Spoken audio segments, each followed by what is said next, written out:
Gue bahas satu nama, kita diskusi bareng. Kobe Mainu. Anak 19 tahun yang musim lalu sempat kelihatan kayak berlian. Kalau main jadi box to box yang lebih ofensif kayak Bellinghamnya di Madrid. Tipe role box to boxnya role player gitu menurut gue. Kalau di sepertiga akhir ada celah, dia bakal masuk ngisi ruang buat bantu striker cetak gol. Tapi sekarang dia lagi masuk di fase struggle. Apalagi setelah Ruben Amorim punya Matheus Cunha dan Bryan Mbeumo, Bruno Fernandes dipaksa jadi ke nomor 8, orkestrator atau pembangun serangan. Mainu jadi kurang dapat waktu buat berkembang. Dan dari situ kelihatan jelas Mainu itu punya potensi gede banget. Tapi dia bukan Bruno. Dan belum bisa dipaksa kalau harus gantiin Bruno, yang bisa jadi orkestra kayak premnya Toni Kroos di Madrid.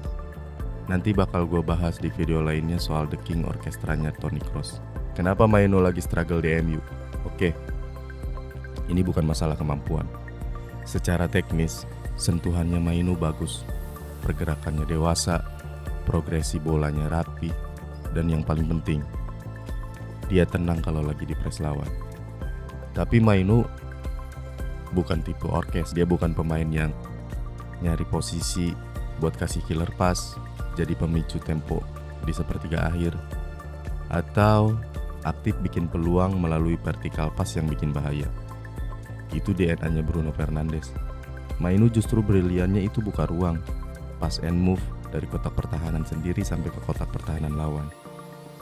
Begitu dipaksa ke role barunya Bruno sekarang, kelihatan banget struggle-nya. Terlalu datar kalau di area final third, telat ambil keputusan mau vertical passing, kurang agresif ngambil resiko. Dan ini bukan salah dia, emang bukan perannya aja. Di mana sebenarnya potensi Mainu? Yang bikin fans MU excited itu sebenarnya bukan stat Mainu, tapi dasar ketenangan dalam permainannya. Dia punya ketenangan ala Busquets, disiplinnya ala Park Ji-sung, dan ball carrying mirip Rooney, tapi lebih rapi.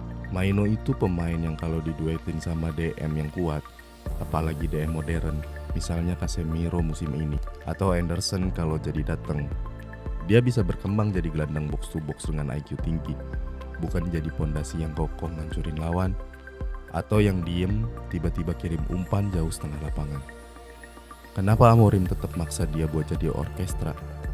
Amorim sebenarnya butuh pemain kayak Kobe Mainu yang tipikalnya box to box murni. Tapi Amorim belum punya DM yang kuat buat nutup space yang gede kalau lagi ditinggalin box to boxnya. Dari situ, Bruno dipaksa jadi orkestra karena Bruno punya killer pass dan visionary pass dari sepertiga lapangan. Jadi, Bruno gak perlu ninggalin Casemiro buat nutup space yang gede di depan area pertahanan. Tapi Bruno tetap manusia. Kadang konsentrasinya buyar karena kecapean main di setiap pertandingan. Sementara Mon masih inkonsisten dan Ugarte nggak punya kualitas kreatif. Itu bikin Amorim akhirnya narik Mainu dari zona nyamannya. Hasilnya, Amorim pilih tetap pakai Bruno buat terus jadi starter, dibandingin harus gambling kasih waktu buat Mainu adaptasi sama role baru yang Amorim butuhin. Jadi, apa salahnya Mainu? Gak ada. Yang salah itu waktu yang terlalu cepat. Mainu masih 19 tahun. Normal banget kalau dia belum bisa gantiin pemain yang udah pengalaman di Eropa, jadi kapten tim, punya visi yang unik, dan yang paling matang di pengambilan keputusan. Terus, apa solusi buat dia? Solusi yang paling masuk akal menurut gua, adaptasi role. Mainu sebenarnya bisa jadi gelandang apa aja. Basic dia sama bola itu bagus. Tinggal diasah aja mau jadi pisau, pedang, atau parang. Tapi Amorim gak punya waktu buat nunggu dia. Dia harus cepet, bisa adaptasi. Kecuali MU datengin DM modern kayak Elliot Anderson yang bisa ditinggal sendirian dan punya mobilitas yang tinggi. Jadi, Mainu bisa bergerak bebas buat jadi pemain box to box murni yang kreatif. Makanya nama kayak Anderson, Wharton, Carlos Baleba bakal muncul terus di rumor transfernya United.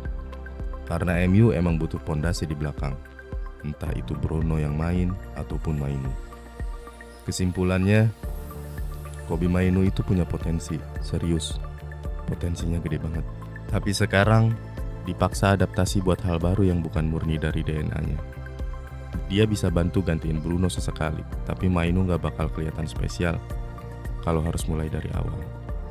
Kalau MU bangun struktur yang benar, punya DM kuat di belakang, kreatif playmaker di depan, Mainu bakal jadi salah satu gelandang paling matang di Inggris dalam 2-3 tahun ke depan. Sekarang gue lempar ke kalian. Mainu harusnya tetap main sebagai box to box yang lebih ofensif, atau lebih baik dipaksa adaptasi jadi orkes kayak role barunya Bruno?